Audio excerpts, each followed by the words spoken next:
पानी समाऊ। आज यो लोग्ने यो स्वास्नी आज दुवैको ग्रह शान्ति हुनेवाला छ। घरमा स्वास्नी हुँदाहुँदै पनि अर्काको स्वास्नीसँग दिनरात बात गर्ने, अर्काको स्वास्नीलाई मात्रै मन पराउने, घरको बुढीको चाहिँ शरीरमा लुगा फाटेको नदेख्ने, अर्काको बुढीलाई भने चाहिँ म साडी किनिदिन्छु, तिमीले राम्रो खालको चुरिदा किनिदिन्छु। घरको बुढीलाई भने चाहिँ एउटा गतिलो काँसाको चुरा पनि किन्नु नसक्नेले अर्काको बुढीलाई भने चाहिँ म तिमीलाई सुनको चुरा बनाइदिन्छु, तिमीलाई पायल बनाइदिन्छु। घरको बुढीलाई भने एउटा राम्रोसँगले कपाल बान्ने लाबर ल्याउनु नसक्नेले अर्काको बुढीलाई भने चाहिँ तिमीलाई म आइब्रो किनिदिन्छु, लिपस्टिक किनिदिन्छु, जुत्ता किनिदिन्छु, तिमीलाई क्लिप पनि किनिदिन्छु, सबै कुरो किनिदिन्छु भन्ने। यस्ता पुरुषको लागि चाहिँ दण्ड स्वरूप पहिला पानी चढाउने, फेरि चिरुवा दाउराले हान्ने, पानी चढाउने चिरुवा दाउराले हान्ने। एकछिन बिग्रेका मर्दलाई चाहिँ सानो लौरोले होइन ठुलो लौरोले ड्याम हान्नुपर्ने, चिरुवा दाउराले लड्ने गरी भक्की भक हान्नुपर्ने, चिरुवा दाउराले भक्की भक हान्नु पर्यो। भेटिस् त यहाँ बस। ल यो पुरुषको भयो, अब स्त्रीको। आफ्नो घरमा लोग्ने हुँदाहुँदै अर्काको लोग्नेसँग माया गाँच्ने, अर्काको लोग्ने मन पराउने, जति नै कमाएर ल्याए तापनि बुढाको कमाइमा कहिले पनि खुसी नबस्ने, जहिले पनि मोबाइलमा भए पनि सारा दिनरात बारको चेपचेपमा चेप्टी हिँड्ने, जहिले पनि दाँत देखाउने, हिही गरेर फ्याली जस्तो भएर बाटोमा कुदी हिँड्ने। अर्काको पुरुषको कुरा गर्दा चाहिँ इच्छा गरेर दाँत देखाउने, पूर्णिमाको चन्द्रमा जस्तो उज्यालो अनुहार पार्ने। आफ्नो घरको पुरुषको कुरा गर्दाखेरि चाहिँ औँसीको रात जस्तो ठुस्स परेर बस्ने।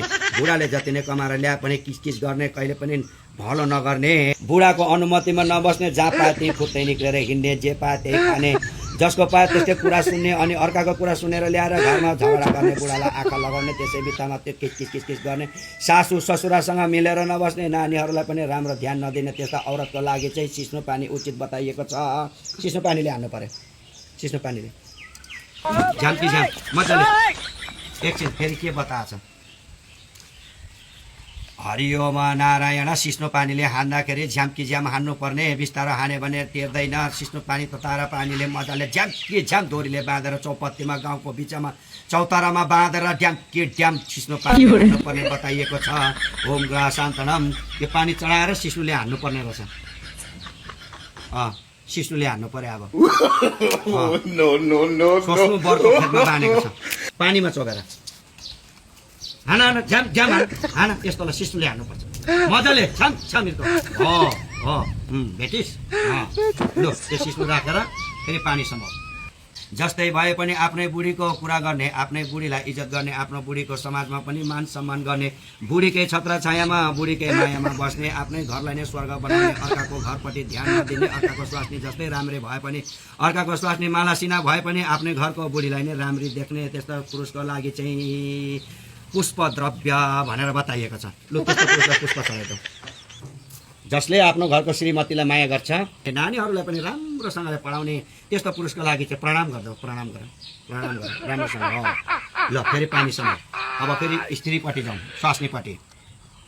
बुढाले 10 रुपियाँ कमाएर ल्याओस् कि 20 रुपियाँ कमाएर ल्याओस्, तर पनि कहिले पनि किसकिस नगर्ने, बुढाले कमाएर ल्याएकै धनमा सन्तुष्ट बस्ने। आफ्नो सानो भत्केको झुप्री भए तापनि, सानो खरले छाएको घर भए तापनि, सानै भए तापनि आफ्नो नानी बाल बच्चाहरूलाई माया गर्ने, बुढाको सधैँ मान सम्मान गर्ने, सधैँ बुढालाई माया गर्ने र बुढाको गाउँ समाजमा इज्जत राख्ने, माइतमा जाँदा पनि आफ्नो बुढाको बढाइ गर्ने। जस्तै दुःख परे पनि, जस्तै पीडा परे तापनि कहिले पनि घरबाट छोडेर नजाने, आफ्नै बुढासँग मिलेर बस्ने। जस्तै जे भए पनि आधा रोटी खाएर भने शान्तिसँगले बस्ने, आफ्नै बुढाको कुरा मान्ने, पराया मरदतिर ध्यान नदिने। त्यस्ता औरतको लागि चाहिँ द्रव्य र पुष्प चढाइदेऊ। फुल चढाइदेऊ। प्रणाम गर, प्रणाम गर। राम्रोसँगले ढोकिदेऊ। त्यस्तो महिलालाई ढोक्नुपर्छ, सम्मान गर्नुपर्छ गाउँ समाजमा।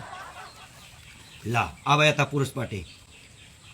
अर्काको स्वास्नीलाई भने दिनरात मोबाइल किनिदिन्छु, यो किनिदिन्छु, यो ल्याइदिन्छु र त्यो ल्याइदिन्छु भन्दै बस्ने पुरुषहरूको लागि चाहिँ पड्काइहाल, ठोकिहाल, लड्ने गर्छ। भेटे?